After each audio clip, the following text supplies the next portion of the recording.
Good evening students, today we will start our next topic that is balance diet. ठीक है, देखो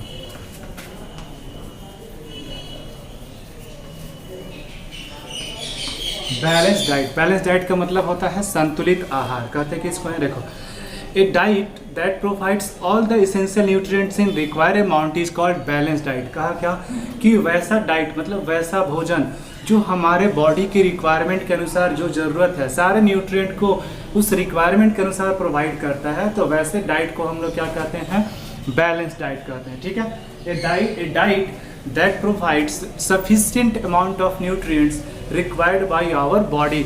जितना हमारे बॉडी को कार्बोहाइड्रेट, फैट, प्रोटीन, विटामिन चाहिए, अगर उतना भोजन में उस तरह का प्रोटीन हमको मिल जाता है, कार्बोहाइड्रेट उतना मिल जाता है, फैट, विटामिन सारा मिल जाता है, तो वैसे डाइट को हम लोग क्या कहते हैं, बैलेंस डाइट। बैलेंस मतलब संतुलित। संतुलित कब कहेंगे, जब बॉडी को जितना चाहिए उतना मिल जाएगा। कोई कोई ऐसा फूड होता है जिसमें कार्बोहाइड्रेट बहुत ज़्यादा है, फैट एकदम नहीं है, वह भी दिक्कत है। मतलब सारा कुछ एक बैलेंस तरीके से होना चाहिए। बॉडी को मिनरल्स कम चाहिए तो मिनरल्स कम होना चाहिए, कार्बोहाइड्रेट ज़्यादा चाहिए, प्रोटीन चाहिए तो कार्बोहाइड्रेट होना चाहिए, प्रोटीन होना चाहिए। वैसे डाइट को हम लोग क्या कहते हैं, बैलेंस डाइट कहते हैं। ठीक है, अब देखो कहा it should be rich in various essential nutrient. अब बैलेंस डाइट में अगर देखेंगे तो क्या क्या होना चाहिए, तो 60% उसके अंदर क्या होना चाहिए, कार्बोहाइड्रेट होना चाहिए। मतलब सबसे ज़्यादा हमको एनर्जी ही चाहिए, कार्बोहाइड्रेट चाहिए। 25% प्रोटीन होना चाहिए। 25% प्रोटीन बॉडी बिल्डिंग, डिजीज से फाइट करने में काम करेगा, बॉडी बनाने में काम करेगा। और 15% फैट। फैट क्या करता है, हमारे बॉडी में एक्स्ट्रा एनर्जी को स्टोर करके रखता है, जब खाना नहीं खाएंगे उस समय इस फैट का यूज होगा। It should provide just enough raw materials needed for the growth and development, repair and replacement of the tissue. मतलब बैलेंस डाइट का सिंपल मतलब समझ लो, जो बॉडी को चाहिए वह अगर सही अमाउंट में कोई फूड हमको भोजन देता है तो उसको हम लोग क्या कहेंगे, बैलेंस डाइट कहेंगे। It should provide the quantum of energy required by our body. मतलब जितना हमको बॉडी को चाहिए ना उससे कम प्रोवाइड करे ना उससे ज़्यादा, सफिशिएंट अमाउंट में अगर एनर्जी प्रोवाइड करता है तो उसको हम लोग क्या कहते हैं, बैलेंस डाइट कहते हैं। अब टेबल है, देख लेना इसको। इसके बारे में कहा इंपॉर्टेंस ऑफ कुकिंग फूड। खाना जो कुक करते हैं, भोजन पकाते हैं, उसका क्या इंपॉर्टेंस है। Before eating food should be cook properly. खाने से पहले उसको अच्छे से क्या करते हैं, हम लोग कुक कर लेते हैं, पका लेते हैं। क्यों, improper cooking may result in loss of some nutrient. अगर सही से खाना नहीं कुकिंग करेंगे, पकाएंगे सही से नहीं, तो कुछ जो न्यूट्रिएंट है वह क्या हो जाएंगे, लॉस्ट हो जाएंगे, तो न्यूट्रिएंट फिर हमको नहीं मिलेगा। इसलिए कुकिंग सही से होना जरूरी है। For example vitamin C gets easily lost by heating during cooking. अगर खाना को ज़्यादा हीट करेंगे, ठीक है, खूब उसको तवा पे भूंजेंगे, तो उससे क्या होगा, विटामिन सी लॉस हो जाता है। तो ज़्यादा हीट भी नहीं करेंगे, बहुत ज़्यादा तवा में उसको, कढ़ाई में उसको फ्राई कर रहे हैं, तो डीप फ्राई करेंगे तो क्या होगा, विटामिन सी उसका समाप्त हो जाएगा। ध्यान रखना, ठीक है। तो एकदम बहुत कम भी नहीं, बहुत ज़्यादा भी नहीं, जो एडिक्वेट अमाउंट चाहिए उसको, खाना बनाने का जो सही तरीका है उसको क्या करेंगे, फॉलो करेंगे। Repeated washing of rice result in loss of some minerals and vitamin. चावल जैसा हम लोग धो के डालते हैं, तो चावल को अगर 10 बार धो देंगे, सोचेंगे साफ़ हो जाएगा गंदगी उसका, तो उसका जो विटामिन है, मिनरल्स है, वह भी क्या हो जाएगा, धुल जाएगा उसमें। तो 2 बार 3 बार बहुत है, बहुत ज़्यादा भी नहीं और बहुत कम भी नहीं। मतलब कि अगर चावल को धो के अगर हमको बनाना है, पकाना है, उसको कुक करना है, तो एकदम 1 बार या 2 बार बहुत ज़्यादा है, 2 बार उसको अच्छे से धो लेंगे बस। अभी नहीं कि 1 घंटा उसको साफ़ कर रहे हैं, साफ़ करेंगे तो न्यूट्रिएंट भी उसका साफ़ हो जाएगा। Vegetable and fruit should not be washed after cutting और पीलिंग देम। जैसे सब्जी है तो सब्जी हम लोग क्या करते हैं, काट के सब्जी कभी नहीं धोना चाहिए, धो के सब्जी को तब काटना चाहिए। जैसे छिलका निकालने के बाद अगर उसको काट दिया तब धोएंगे तो न्यूट्रिएंट भी बह जाएगा, तो पहले उसको धो लेंगे तब कट करके सब्जी बनाएंगे। वेजिटेबल ध्यान रखना, ठीक है। The skin of some fruits and vegetable contain vitamin and minerals. कुछ ऐसे सब्जी है जिसके छिलकों में भी विटामिन होता है, फ़ायदा हमको पहुंचाता है। If they are washed after cutting and peeling some vitamin. अगर कहा कि काट दिए, उसको धोने के बाद उसको क्या किए, काटे तब तो बच गया, अगर पहले ही उसको काट दिए तब धोएंगे तो कुछ विटामिन मिनरल्स क्या हो जाएगा, धुल जाएगा और लॉस हो जाएगा। Properly cooked food kills harmful microbe and दस प्रिवेंट अस फ्रॉम, बहुत कम भी नहीं सिझाएंगे कि आधा खाना बना बस उसको छोड़ दिए, तो उससे अगर प्रॉपरली नहीं कुक करेंगे फूड को तो जम्स भी नहीं मरेगा, तो उससे हमको हानि भी होगा। खाना को अच्छे से पकाएंगे, ना बहुत ज़्यादा ना बहुत कम, जितना ज़रूरत है उतना।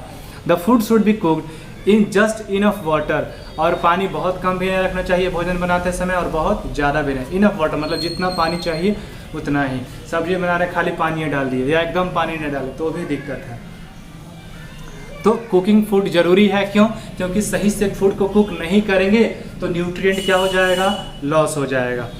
इसके बाद देखो डिफिशियंसी डिजीज। डिफिशियंसी डिजीज किसको कहते हैं? Lack of nutrient causes diseases, that diseases are known as deficiency disease। ध्यान से देखो,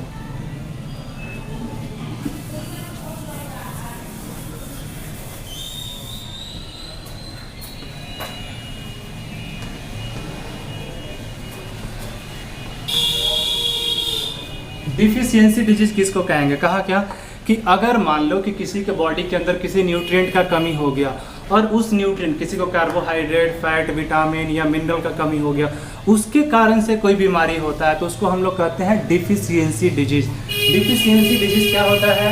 लैक ऑफ न्यूट्रिएंट के कारण से होता है, ठीक है। तो वैसा disease, the disease which occurs due to lack of nutrient, वह डिजीज जो न्यूट्रिएंट के कमी के कारण से होता है उसको हम लोग कहते हैं डिफिशियंसी डिजीज। और इस कंडीशन को हम लोग क्या कहते हैं? माल न्यूट्रिशन। जैसे देखते हैं ना, अफ्रीकी देशों में बहुत सारे बच्चे हैं जिनको खाना पीना नहीं मिलता है तो उनका बॉडी एकदम सूख जाता है, ठीक है, तो उसको हम लोग क्या कहते हैं? डिफिशियंसी डिजीज कहते हैं। तो कहा कि लैक ऑफ न्यूट्रिएंट के कारण से जो डिजीज होता है उसको हम लोग क्या कहते हैं? Deficiency disease. और इस कंडीशन को हम लोग कहते हैं माल न्यूट्रिशन, ठीक है। माल न्यूट्रिशन में क्या होता है? शरीर एकदम डेवलप नहीं कर पाता है, ग्रो नहीं कर पाता है सही से, प्रोटीन का कमी हो गया, कार्बोहाइड्रेट का कमी हो गया, तो बच्चे का जो डेवलपमेंट होता है वह सही से नहीं होता है, ठीक है। उसको हम लोग हाथ पर एकदम सूखा रह जाएगा। अफ्रीकी देशों में जनरली, बहुत गरीब सारे देशों में ऐसा होता है। इस कंडीशन को हम लोग माल न्यूट्रिशन कहते हैं, ठीक है। अब देखो, पहला कहा डिफिशियंसी ऑफ कार्बोहाइड्रेट, तो कार्बोहाइड्रेट के डिफिशियंसी से क्या होगा?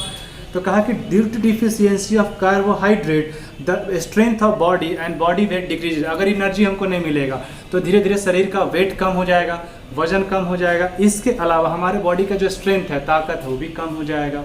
It leads to lethargy, inactivity and feeling of, हमेशा अगर हमको कार्बोहाइड्रेट का कमी हो गया, हमेशा थकान महसूस होगा, एकदम आलस लगेगा, शरीर में लगेगा कि ताकत ही नहीं है, उस समय हम समझ जाएंगे कि कार्बोहाइड्रेट का कमी हमको है, ठीक है। तो इसलिए मिल्क, इसको अगर कार्बोहाइड्रेट का कमी है तो हमको वैसा फूड देना चाहिए जिसमें कार्बोहाइड्रेट सही अमाउंट में हो, और मिल्क इसमें सबसे अच्छा है। अगर हम दूध लेते हैं तो मिल्क में कार्बोहाइड्रेट बहुत ज़्यादा अमाउंट में पाया जाता है, तो इंस्टेंट एनर्जी हमको मिलेगा। Adding cereals to the milk makes it more nutritious. अगर दूध हम लेते हैं इसके साथ साथ क्या है, सीरियल्स, अनाज भी लेते हैं, ठीक है, मतलब जैसे दाल चावल भी अगर सही से हमको टाइम से खाना चाहिए एडिक्वेट अमाउंट में, तब जाकर हमको क्या मिलेगा? कार्बोहाइड्रेट मिलेगा। और कार्बोहाइड्रेट अगर सही अमाउंट में मिलेगा तब हमारा बॉडी क्या होगा? लेथार्जी नहीं होगा, मतलब आलस नहीं महसूस होगा, एकदम ठीक ठाक लगेगा, एनर्जी मिलेगा तो काम सही से करेंगे, थकेंगे नहीं। Adding an excessive intake of carbohydrate में makes you lazy and dull. अब बहुत ज़्यादा भी खाना खाएंगे, कोई काम धाम नहीं करेंगे, तो कार्बोहाइड्रेट ज़्यादा भी लेंगे तो दो तरह का, एक तो ओबेसिटी हो सकता है, ठीक है, और माल न्यूट्रिशन, सिर्फ कार्बोहाइड्रेट मिला बाकी न्यूट्रिएंट नहीं मिला तो उससे भी बीमारी होगा, बॉडी सही से ग्रो नहीं करेगा, या फिर मोटापा हो जाएगा, ओबेसिटी हो जाएगा। तो बहुत ज़्यादा अमाउंट में भी कार्बोहाइड्रेट नहीं चाहिए और बहुत कम अमाउंट में भी कार्बोहाइड्रेट नहीं चाहिए, जितना ज़रूरी है उतना ही हमको कार्बोहाइड्रेट चाहिए। दूसरा कहा फैट, तो fat gets stored beneath the skin thus protecting. कहा ना कि फैट क्या होता है? हमारे स्किन के नीचे जमा हो जाता है, खाना खूब खाएंगे, काम नहीं करेंगे तो बॉडी क्या होता है? मोटा होते जाते हैं हम लोग, मोटापा बढ़ते जाता है। क्या होता है उस कंडीशन में? तो स्किन के नीचे फैट का लेयर जमा होते जाता है, ठीक है। Deficiency of fat causes rough skin and thinness in the body. अगर हम मान लो कि फैट का कमी हो गया तो हमारा स्किन कैसा हो जाएगा? रफ हो जाएगा। इसके अलावा हमारा बॉडी दुबला पतला हो जाएगा। Children suffering from deficiency of fats in their body should be provided with enough fat. तो बच्चों को अगर फैट का कमी है तो उसको वैसा भोजन देंगे जो फैट रिच हो, ठीक है, जैसे तेल वाला जो भी होगा, घी हो गया, इस सब में फैट ज़्यादा होता है, तो वैसा भोजन देंगे। अगर फैट का कमी हो गया तो क्या हो सकता है, रफ स्किन हो सकता है, या फिर हमारा जो बॉडी का जो थिननेस है, पतलापन बढ़ जाएगा, दुबला पतला हो जाएंगे। ठीक है, रहने देते हैं यहीं तक। That is all for the day. Thank you.